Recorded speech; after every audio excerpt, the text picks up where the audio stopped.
সুপ্রিয় শিক্ষার্থীরা, এমএ এডুকেশনের পক্ষ থেকে সবাইকে অনেক অনেক শুভেচ্ছা এবং স্বাগতম। তো আজকের ক্লাসটা হচ্ছে মূলত একাদশ এবং দ্বাদশ শ্রেণীর শিক্ষার্থীদের জন্য। তো আজকে আমি ক্লাস নেব বাংলা বানানের উচ্চারণের নিয়ম। তো চলো শুরু করি। আজকে আমরা ক্লাস নেব বাংলা বানানের উচ্চারণের নিয়মের মধ্যে জ ফলার উচ্চারণ। তো দেখো, প্রথম নিয়মটি হচ্ছে শব্দের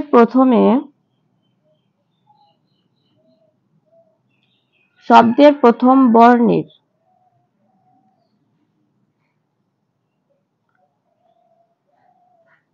জ ফলা যুক্ত হলে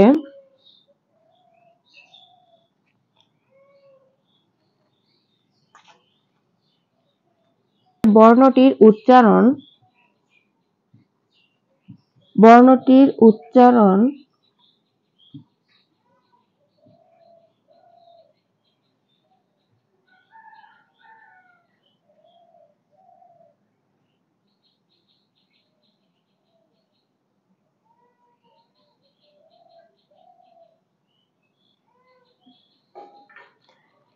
একারান্ত হবে, অর্থাৎ এর মতো হবে, উচ্চারণ হবে। যেমন বয়জফলা কয়ত, এর সঠিক উচ্চারণ হবে বয়জফলা আকার ক তয়কার তো, কর্ণের একটা হলন্ত। তো বয়জফলা কয়ত এর উচ্চারণ হবে ব্যক্ত, অর্থাৎ ব্যক্ত শব্দটির প্রথম বর্ণ হচ্ছে ব এবং ব এর সাথে জ ফলা যুক্ত আছে। এই কারণে ব এর উচ্চারণ এর মতো হচ্ছে ব্যক্ত। এরপর দেখো নয় জফলা দন্ত শয়ত, এর সঠিক উচ্চারণ হবে দন্ত নয় জফলা আকার দন্ত স তয় ওকারে তো, দন্ত স নিচে একটা হলন্ত, তো ন্যস্ত হবে।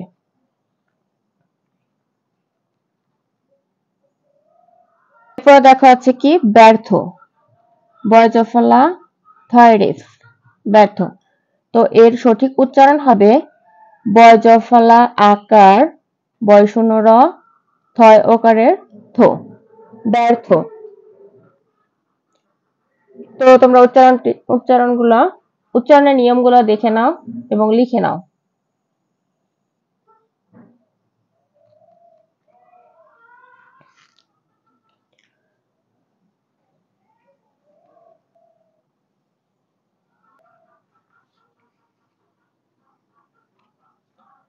দেখো, পরের নিয়ম হচ্ছে পদের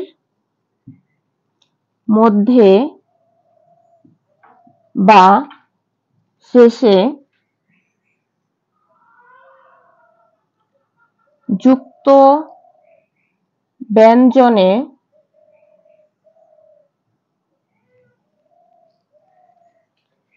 দেখো কি আছে, পদের মধ্যে বা শেষে যুক্ত ব্যঞ্জন বর্ণের সাথে জ ফলা যুক্ত হলে জ ফলা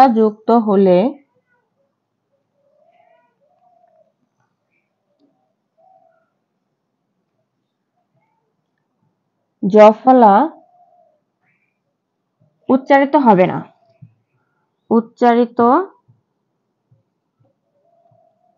হবে না, দেখো উদাহরণ হচ্ছে,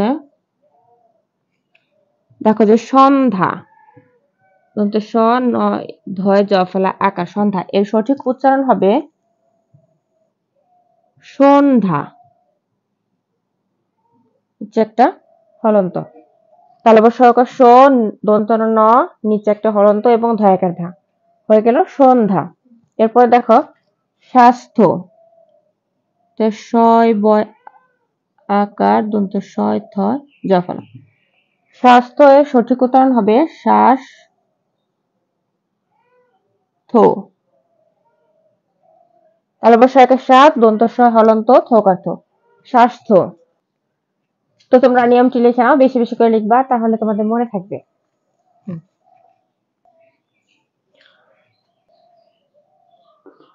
দেখো আরেকটা নিয়ম হলো পদের মধ্যে বা শেষে, পদের মধ্যে বা শেষে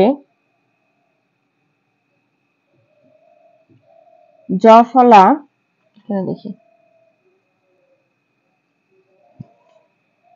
জ ফলা যুক্ত হলে তার উচ্চারণ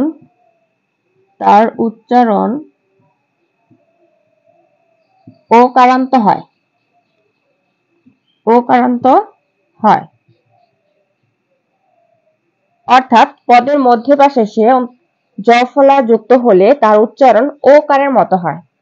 যেমন ধন্য, ধ দন্ত নয় জ ফলা, এর উচ্চারণ হবে ধৌকারে ধো, ন, নৌকারে নো, ন নিচে একটা হলন্ত, ধন্য। তারপর দেখা আছে পণ্য, মূর্ধন্য নয় জ ফলা, প মূর্ধন্য নয় জ ফলা, এর সঠিক উচ্চারণ হবে পোকারে পো, ন, ন নিচে একটা হলন্ত, নৌকারে নো, পণ্য।